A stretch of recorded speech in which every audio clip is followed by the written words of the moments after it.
Benar ya Tuhan, Engkaulah kebenaran di dalam hidup kami.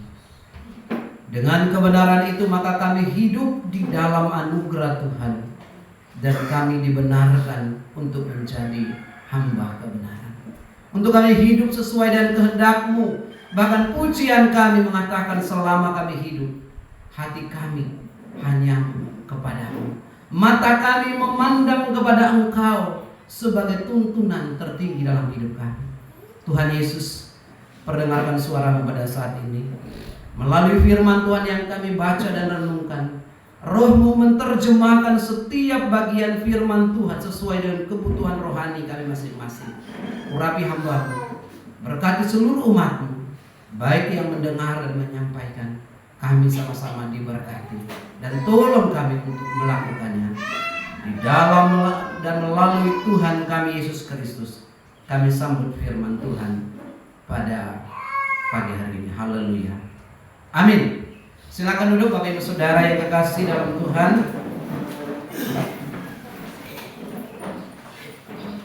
Baik, shalom. Nama Tuhan. Terima kasih untuk doanya. Minggu lalu saya tidak ada tempat karena Majelis Wilayah 13 mendaki saya untuk melihat pelayanan yang ada di pos pelayanan Mamuju, dan salam dari mereka, baik, terutama Ibu Feti sebagai jemaat di sini dan Pak Benyamin dan teman-teman di sana. Baik, Bapak Ibu Saudara yang kekasih, kita akan belajar kebenaran firman Tuhan dari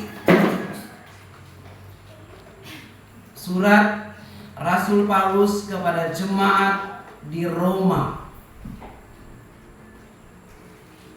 pasal yang ke-6.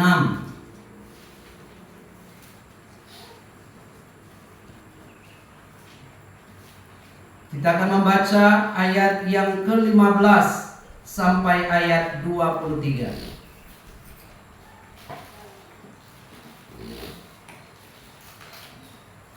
Kalau sudah menemukan, katakan amin. Baik, kita akan bergantian membacanya. Saya membacakan ayat yang ke-15, Bapak Ibu seterusnya sampai ayat yang terakhir kita baca bersama-sama. Dua macam perhambaan. Jadi bagaimana? Apakah kita akan berbuat dosa karena kita tidak berada di bawah hukum Taurat, tetapi di bawah anugerah? Sekali-kali tidak. Apakah kamu tidak tahu bahwa apabila kamu menyerahkan dirimu kepada seseorang sebagai hamba untuk menyelamatkannya, kamu adalah hamba itu yang harus taati, baik dalam dosa yang membimbing kamu kepada kematian maupun dalam ketaatan yang membimbing kamu kepada kebenaran. Namun syukur kepada Allah, dahulu memang kamu adalah hamba dosa, tetapi sekarang kamu dengan segenap hati telah mentaati pengajaran yang telah diteruskan kepadamu. Kamu telah dibebaskan dari dosa dan menjadi hamba kebenaran. Dalam bahasa sederhana, aku mengatakan hal ini karena kelemahan kamu sebagai manusia. Sebab sama seperti kamu telah menyerahkan anggota-anggota tubuhmu menjadi hamba kecemaran dan kedurhakaan yang membawa kamu kepada kedurhakaan, demikian pula kamu sekarang harus menyerahkan anggota-anggota tubuhmu menjadi hamba kebenaran yang membawa kamu kepada pengudusan. Sebab waktu kamu hamba dosa, kamu bebas dari kebenaran. Buah apakah yang kamu petik waktu itu yang menyebabkan kamu merasa malu sekarang? Kesudahan semuanya itu ialah kematian. Tetapi sekarang setelah kami dibebaskan dari dosa dan setelah kami diberkati Allah, kamu beroleh buah yang membawa kamu kepada pengudusan dan sebagai kesudahan yang ialah hidup yang kekal. Bersama, sebab upah dosa ialah maut, tetapi karunia Allah ialah hidup yang kekal dalam Kristus Yesus Tuhan kita. Amin. Di nama Tuhan, berbahagialah kita membaca dan merenungkan firman Tuhan pada hari ini. Hamba dosa melawan hamba kebenaran. Berkaitan juga dengan tema tahunan kita supaya kita belajar hidup menghambakan diri. Sekarang ada dua pilihan yang berkecamuk di dalam diri setiap manusia. Menjadi hamba dosa atau menjadi hamba kebenaran. Waktu kita sekolah, kita harus mengerjakan tugas dan belajar untuk ujian demi kelulusan. Naik kelas dan mendapatkan nilai yang bagus. Tetapi apakah kita akan tetap mengerjakan tugas dan belajar apabila ternyata di awal tahun ada sebuah jaminan bahwa kita pasti lulus, kita pasti dapat nilai baik?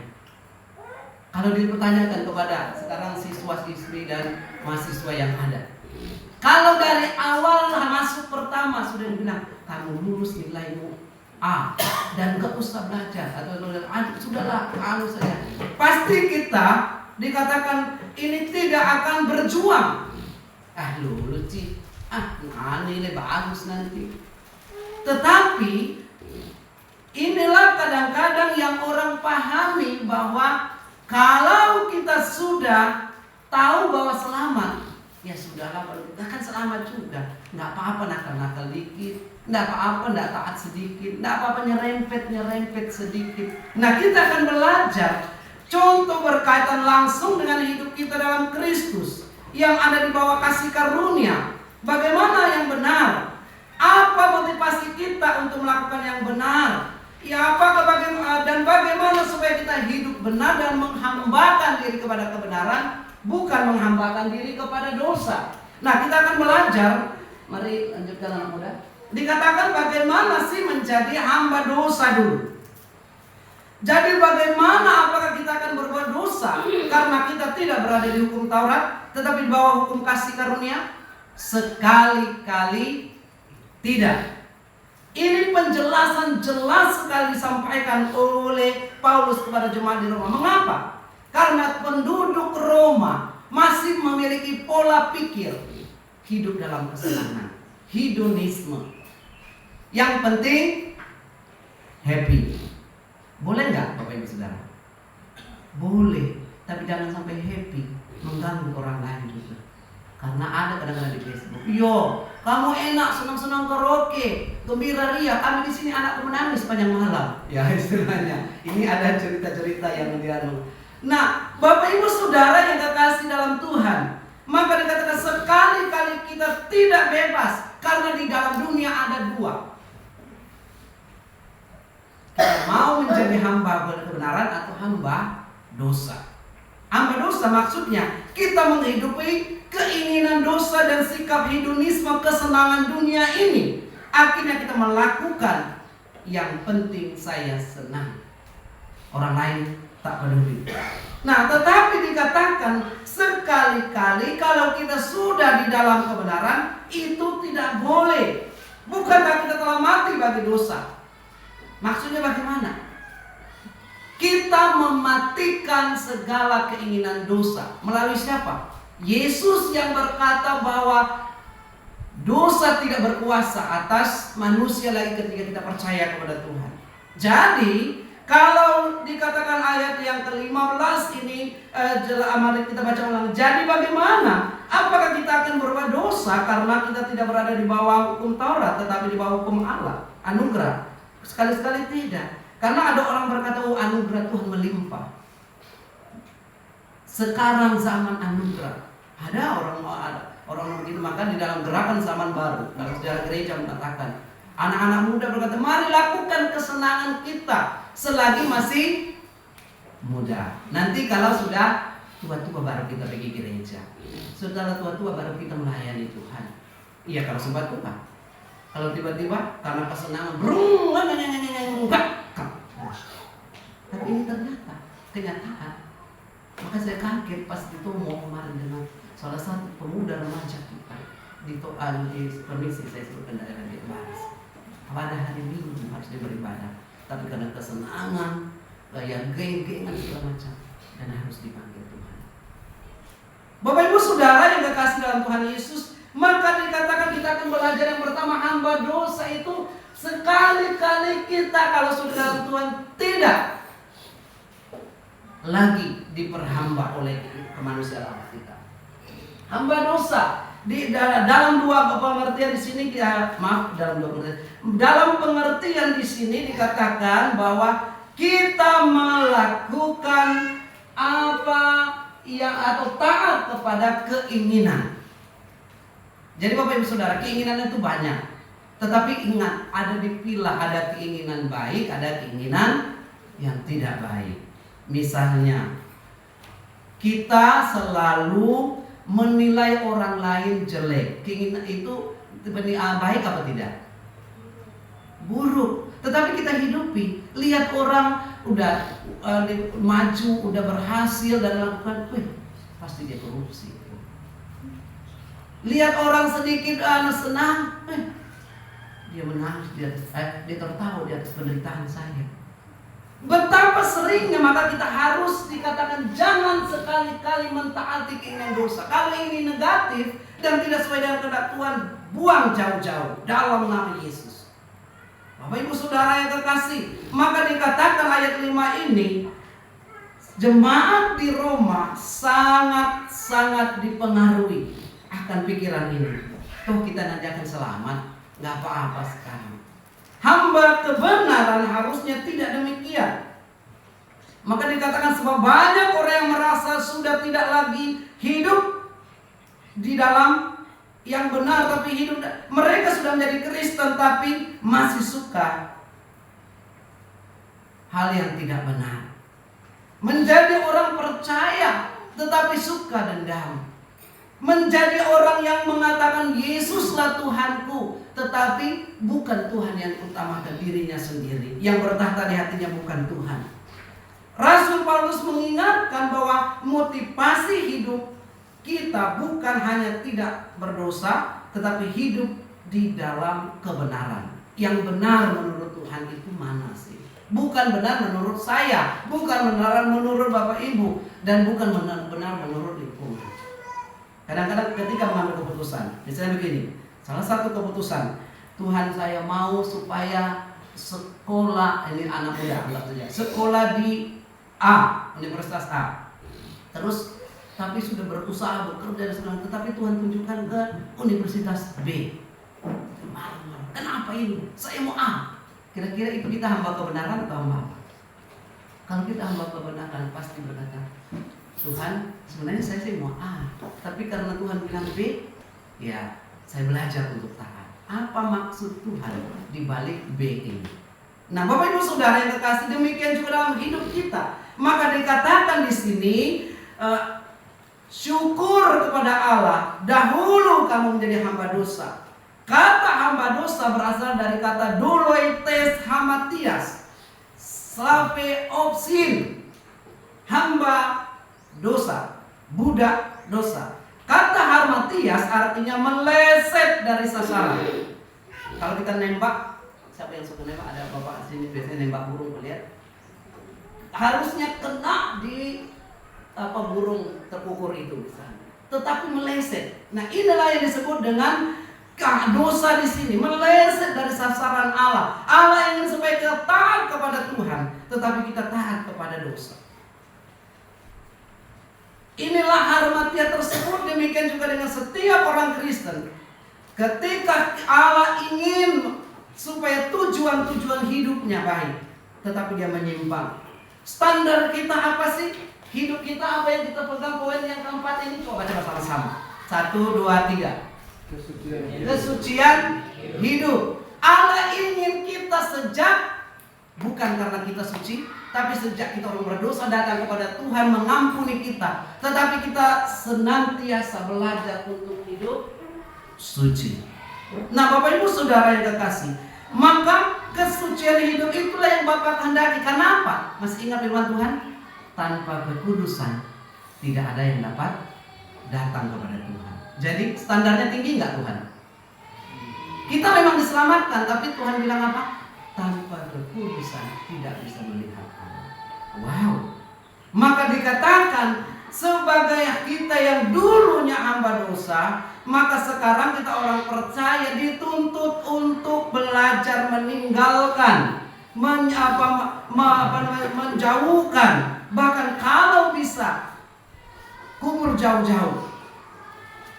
pekerjaan-pekerjaan dosa, perilaku-perilaku hamba dosa. Jadi bila kehidupan kita belum seperti Yesus atau belum seperti yang kehendak Bapa, itu kita masih dalam perjuangan di dunia ini. Tetapi Allah menghendaki supaya kita jangan meleset harmatia.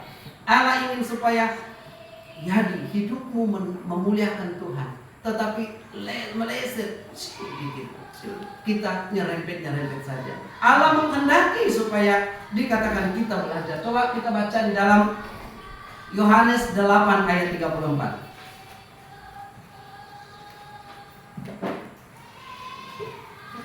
Yohanes 8 ayat 34.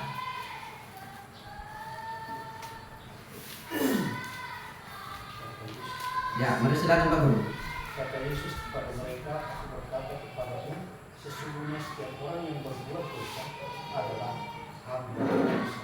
Ya, ini jelas bagi kita. Terima kasih Pak Guru. Sesungguhnya setiap orang yang berbuat dosa, dia adalah hamba dosa. Jadi sekarang hanya sederhana saja. Saya mengajak kita sebagai jemaat yang Tuhan Yesus kasih. Saya dan Bapak Ibu Saudara, nggak usah jawab dengan lidah, tapi di hati dan rasa. Saya masih melakukan dosa enggak? Berarti kita masih menjadi hamba dosa. Kita diperbudak oleh dosa untuk lakukan ini dan itu. Tetapi kalau kita berkata, Tuhan tolong saya mau belajar menjadi hamba kebenaran, maka dikatakan kita akan ditolong oleh Tuhan. Maka di ayat Roma 6 ayat 19 ini dikatakan, Aku mengatakan hal ini secara manusia karena kelemahan kamu. Berarti Paulus melihat bahwa jemaat di rumah ada kelemahan. Ayo di sini di ruangan ini, siapa yang tak punya kelemahan?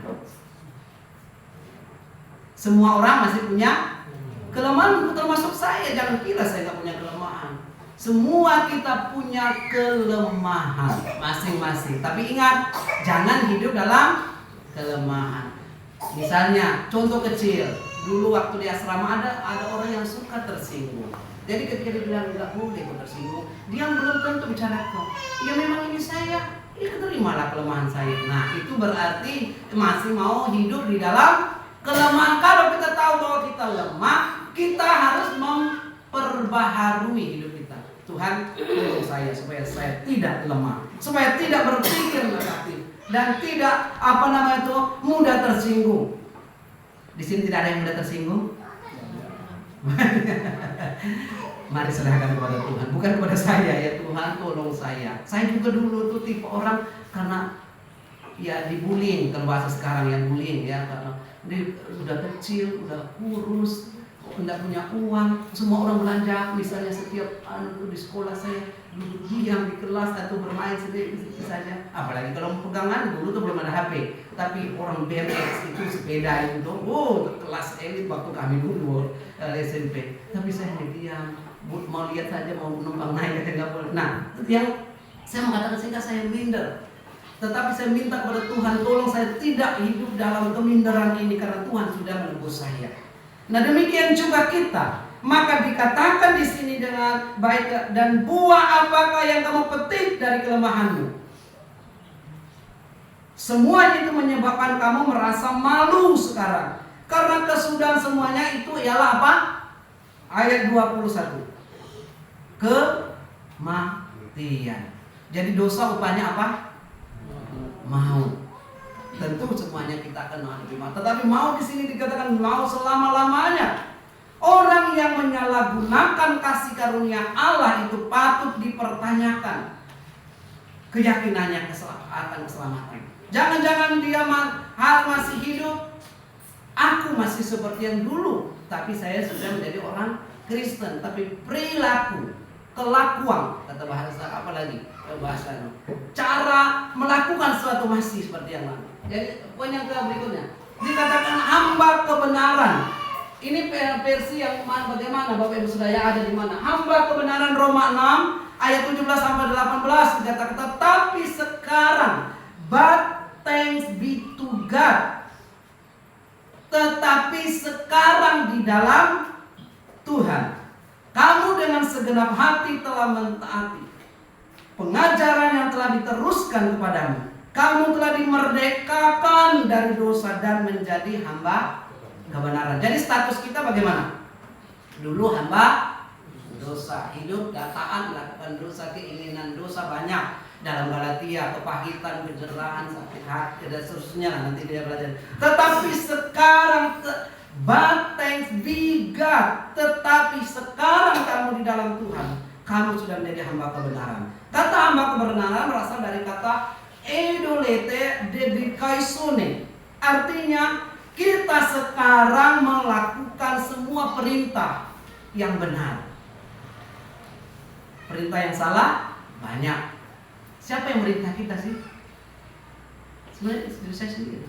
Tapi ingat, kalau kita dalam Tuhan, ada roh berbicara dalam hati kita ketika kita melakukan sesuatu. Ketika kita mau mengambil keputusan-keputusan tertentu, jika kita sudah menjadi hamba kebenaran, budaknya kebenaran, bahasanya itu kasarnya itu melakukan yang benar, maka kita rela untuk dengar Tuhan, dengar firman-Nya.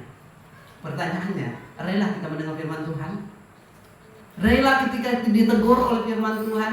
Rela ketika kita diperbaharui oleh firman Tuhan? Karena Yohanes pasal 15 dikatakan firman-Nya yang menyucikan kita. Bukan ketika kita naik ke tanah suci, bagus juga. Kalau ada kesempatan kita satu gereja pergi ke tanah suci, wah haleluya puji Tuhan. Tapi belum tentu pulang dari tanah suci hati kita suci. Jangan-jangan kita pergi ke tanah suci tapi hatinya belum suci, perilaku kita belum suci. Tetapi yang menyucikan kita adalah apa?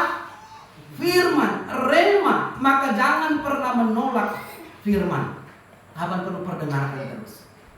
Kapan perlu firman Tuhan yang membasuh kita, menyucikan kita. Maka dikatakan di sini ayat 23 bahwa pada dosa ialah maut, tetapi kita syukur kepada Allah. Benar berdosa akan membuat kita hilang dari hadapan Allah. Tetapi ayat yang ke-18, 17, 18 ini mengingatkan kita bahwa di dalam Kristus kita telah menjadi hamba yang benar atau hamba kebenaran. Dengan jalan dimerdekakan dari dosa, artinya bebas dari perbuatan dosa, dimerdekakan dari pemahaman dan cengkraman dosa, dan hidup merdeka. Ada orang yang masih hidup di dalam kepahitan, berarti dia harus, Tuhan tolong saya supaya saya lepas dari kepahitan saya. Ada orang yang masih hidup dalam kesenangan pribadi, minta Tuhan tolong saya supaya kesenangan pribadi. Kan gak ditahu sih, saya yang tahu. Nah, ingat Tuhan tahu. Maka Amsal berkata, mata Tuhan ada di mana? Di segala tempat, ngawasi orang baik, orang jahat. Nah, ketika saya bertanya ini di kelas maupun juga di kelas katekisasi, apakah Tuhan banyak matanya?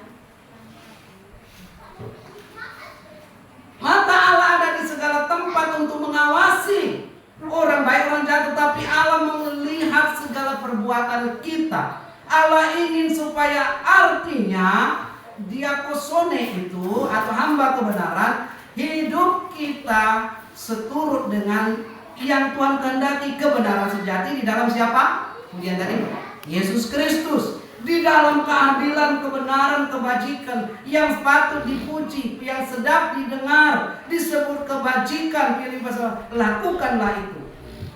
Benar, kita semuanya sudah menjadi hamba kebenaran. Oleh sebab itu, mari kita hidup di dalam kebenaran itu. Jikalau kamu tetap di dalam firman-Ku, Yohanes pasal 8 ayat 3-32, kamu benar-benar adalah murid-Ku dan kamu akan mengetahui Ginosku, artinya kita sementara akan mengetahui, oh perbuatan saya salah, saya berubah, oh ini keliru. Jangan kata, oh Pak Pendeta sengaja sih, sengaja gitu. Tetapi di sini dikatakan itulah firman Tuhan yang akan memperbaharui kita. Maka karya Allah, ayat yang ke-19, coba kita lihat di sini. Ayat 19 dikatakan dalam bahasa sederhana aku, ini TB2 dikatakan, mengatakan hal ini karena kelemahan kamu sebagaimana manusia. Sebab sama seperti kamu telah menyerahkan anggota-anggota tubuhmu menjadi hamba kecemaran dan kedurhakaan yang membawa kamu kepada kedurhakaan. Demikian pula kamu sekarang harus menyerahkan anggota-anggota tubuhmu menjadi hamba kebenaran yang membawa kamu kepada pengudusan. Jadi anggota tubuh. Ada yang punya anggota tubuh di sini? Punya semua kan? Sederhana sekali. Sudahkah anggota tubuh kita serahkan kepada Tuhan? Tangan kita, contoh kecil. Tangan ini apakah sudah memuliakan Tuhan atau tidak? Atau nunjuk-nunjuk orang? Kalau tampar-tampar, boleh nggak tampar Bapak Ibu Saudara? Boleh dong. Rotan boleh nggak kata lu? Boleh, tetapi bukan karena kumajikan kuyen itu geram. Tapi tampar mendidik boleh. Tetapi yang dimaksudkan apakah mulutmu, matamu, anggota seluruh tubuhmu itu sudah diserahkan kepada Tuhan. Kuduskan tangan saya, kuduskan mulut saya, kuduskan mata saya. Karena yang cemar itu selalu ada di mana-mana. Iya Pak ya? Ayo kita semuanya, besar kecil semua sudah punya HP di sini. Yang kita lihat di HP ada yang benar, ada yang tidak. Atau semuanya benar? Semuanya benar dan tidak, ya semuanya ada di situ. Oleh sebab itu kita memilih. Kalau tangan kita scroll, nggak benar ini. Lewat. Tapi ada orang, nah, itu maksudnya kita berarti menyerahkan mata kita bukan yang benar, tapi ngeri, atau dihapus. Kalau saya postingan-postingan yang benar, aku cepat hapus. Ada kan tanda kali di atas itu, supaya saya tidak berkenan melihatnya. Bapak Ibu Saudara, yang kayak itu kita serahkan, maka anggota tubuh kita. Poin yang berikutnya, tak ada melakukan apa yang benar itu mulai dari mana? Ada karya, ada pengudusan. Sanctification itu dimulai dari secara fakta. Kita secara hukum dulu. Secara hukum Bapak Ibu Saudara sudah dikuduskan. Amin. Siapa yang menguduskan Bapak Ibu Saudara? Tuhan, darahnya yang kudus. Percaya Yesus sudah menguduskan atau belum? Amin. Percaya. Oke, tetapi Dia telah melakukannya sekali untuk selamanya, memberikan anugerah karyanya bagi kita untuk sempurna. Amin apa tidak? Atau masih ada Tuhan Yesus harus mati kedua kali? Dia sempurna itu secara justification. Tetapi secara progres. Tahu progres? Ya, orang perusahaan tahu progres. Apa itu? Langkah kemajuan itu. Secara faktanya pengudusan itu sudah kita lakukan secara juridis. Tetapi kalau secara fakta seumur hidup ada proses pengudusan itu. Nah, inilah dikatakan sebagai hamba kebenaran, kita selalu diproses oleh Tuhan supaya menjadi benar. Prosesnya kapan sih? Kapan kita berhenti berubah? Atau kapan kita berhenti berjuang? Ketika ketika kita pulang ke rumah Bapa di surga, itu berhenti kita proses pengudusan. Tapi selama masih ada di dunia ini, mata kita sedikit-sedikit, Tuhan Yesus saya bertobat. Ada orang yang lata ya, tapi tidak ada di sini, tempat lain itu. Di kampus itu ada orang lata. Tuhan Yesus saya salah. Dia sebenarnya nggak usah diucapkan, tapi mungkin dia lata, mungkin dia salah ngomong. Tuhan Yesus salah karena ngomong, ampuni saya Tuhan. Nah, boleh juga sebenarnya, tapi dia karena dia lata, tapi nggak boleh. Sebenarnya yang saya maksudkan adalah berubah terus menerus. Perubahan itu karena ada anugerah yang menopang sehingga kita maju. Karya Kristus melalui Rohnya yang kudus akan menyempurnakan kita, bukan karena perbuatan baik kita, tetapi karena kita hidup dalam penyerahan kepada Tuhan. Maka dikatakan bahwa kamu yang berhubung dahulu telah mati, menanggalkan manusia lama, jadi lepaskan istilah kalau baju, dan melakukan atau menggenakan manusia baru oleh rohmu, oleh pikiranmu diperbaharui, maka kamu berubah menjadi hamba kebenaran. Semakin kita mentaati firman Tuhan, semakin kita akan menjadi orang benar. Semakin kita dekat dengan Tuhan, semakin kita benar. Tapi ingat, ada dosa ini. Dia ingatkan masa lalu, dia ingatkan yang belum benar. Tetapi itu perlu kita membenahi diri. Sebab kita sekarang katakan dalam nama Yesus, saya sudah menjadi hamba kebenaran. Bapak Ibu Saudara yang kekasih, bagian lain terakhir dikatakan, biarlah kita, Yesiel 20:36 sebagai hamba kebenaran, diberikan kepada kita hati yang T-A-A-T, taat. Mau taat? Jangan dulu Pak, taat itu berat. Tetapi dalam masa keselamatan kita di dunia ini, tidak ada jalan lain. Supaya Bapak Ibu Saudara dan saya hidup di dalam menghambakan di dalam kebenaran, belajar taat kepada Tuhan. Tuhan akan memberikan hati yang taat. Tuhan juga dikatakan bahwa tubuhmu adalah bait Roh Kudus yang diam di dalam kamu. Kamu telah dibeli dan harganya telah lunas dibayar. Maka dikatakan pengudusan itu Tuhan sudah berikan, tetapi perlu diserahkan kepada Tuhan setiap hari. Tuhan, saya menyerahkan anggota tubuh saya dan seterusnya. Bapak Ibu Saudara yang kekasih dalam Tuhan, bagaimana dengan kita sekarang? Hati kita sudah di dalam Tuhan, amin. Hati kita dulu rusak dan jahat, bebal dan penuh dengan tabiat dosa, Pengkhotbah 9 ayat 3. Tetapi sekarang karena darah Kristus digantikan dan kita memiliki hati yang baru. Natur kita orang berdosa, memang saya orang berdosa, tetapi darah Kristus menyucikan, menguduskan, dan proses pengudusan itu terus menerus sehingga kita hari demi hari layak dan menjadi hamba kebenaran. Hari demi hari kita belajar untuk melakukan yang Tuhan kehendaki. Bapak Ibu Saudara yang dikasihi, sekarang pilihannya hamba dosa, hamba kebenaran. Kita mau hidup di dalamnya. Biarlah kita memilih yang benar. Selama kita di dunia bukan berarti kita bebas dari dosa. Dosa akan mengintip. Dan iblis tahu kelemahan Yani. Di situ. Kelemahan si A, itu dia akan intip dan cari kesempatan. Tapi ingat, katakan, saya hamba kebenaran. Bersama-sama 1, 2, 3. Saya hamba kebenaran. Terpuji nama Tuhan, kita berdoa. Kami bersyukur untuk firman mengingatkan kami. Tuhan, terima kasih bahwa kami orang berdosa. Banyak sekali perilaku kami yang jahat, yang tidak berkenan kepadamu. Segala keangkuhan hidup, pengenalan akan dunia, bahkan sikap hedonisme ingin menyenangkan. Memang banyak keperluan, banyak keinginan. Tetapi kami mau tanya kepadamu Tuhan, sebagai hamba kebenaran, supaya apakah keinginan kami memuliakan Tuhan? Apakah keinginan kami sesuai dengan sasaran Allah dalam hidup kami? Apakah keinginan kami akan menjadi kemuliaan bagi nama-Mu atau menjerumuskan kami?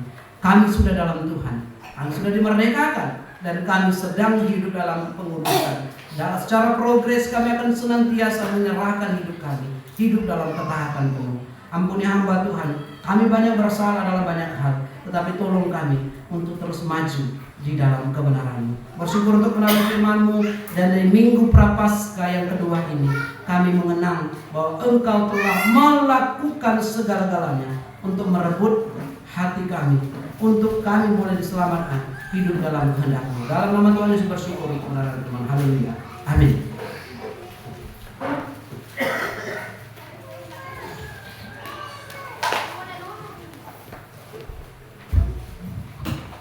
Puji nama Tuhan.